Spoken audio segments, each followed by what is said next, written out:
Bonjour à tous. Aujourd'hui, nous parlerons des cabines du bassin, de leur utilisation à l'époque de la piscine et de leur nouvel usage aujourd'hui pour les besoins du musée.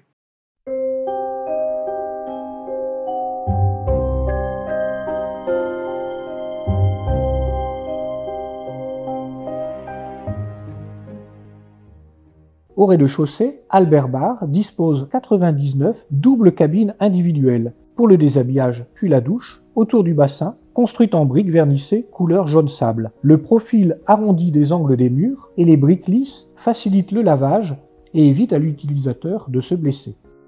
Chaque cabine est fermée par deux portes en bois, côté couloir et côté douche, pour fermer la cabine de déshabillage.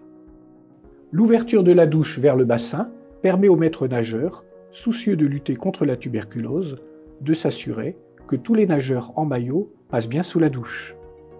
Réparties sur les longs côtés et aux angles du bassin, ces cabines s'articulent en deux parties. La première pour le déshabillage est dotée de porte-manteaux. La seconde, pour la douche, comprend un porte-savon et un pédiluve. Le nageur conserve sa cabine jusqu'à la fin de sa séance de natation.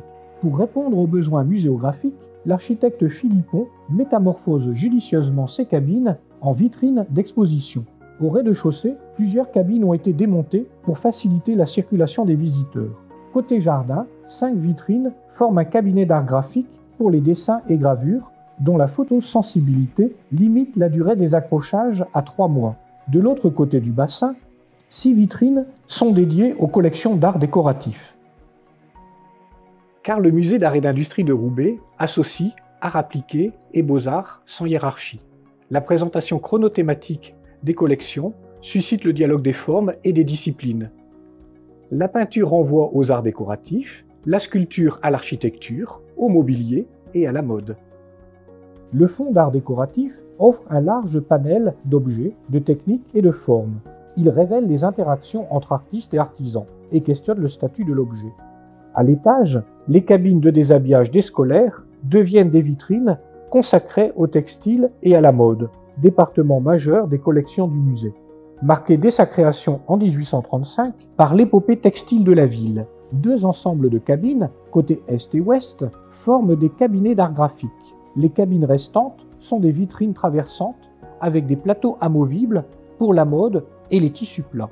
Dessins, pièces de tissu pour tapisserie et ameublement de différentes époques dialoguent avec l'habillement. Des vêtements anciens, modernes ou contemporains, de toutes tendances, sont présentés sur des mannequins avec des chaussures et des accessoires, selon le principe de la vitrine de mode. Ces vitrines, qui rappellent aussi les cabines d'essayage des magasins, préservent donc l'identité textile des cabines où les nageurs déposaient leurs vestiaires. Sur le mur du couloir, les peintures insistent, elles aussi, sur la mode, les matières textiles et les accessoires de mode. Derrière le plongeoir, les douches collectives ont fait place à la Tissuthèque, noyau de la collection textile. Depuis 1835, Roubaix collectionne les livres d'échantillons et les pièces de tissu.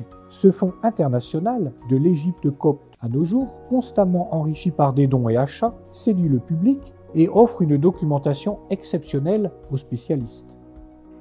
Chaque trimestre, l'accrochage textile est renouvelé, car tout change très vite dans la mode, mais aussi parce que les textiles sont fragiles. Les vitrines sont donc aérées et la lumière froide limitée à 50 lumens. Enfin, un éclairage indirect complète le dispositif. Des néons dans des gorges au plafond apportent une lumière qui rebondit sur les murs blancs du couloir avant d'éclairer les vitrines. Merci à tous et à bientôt pour de nouveaux secrets de piscine.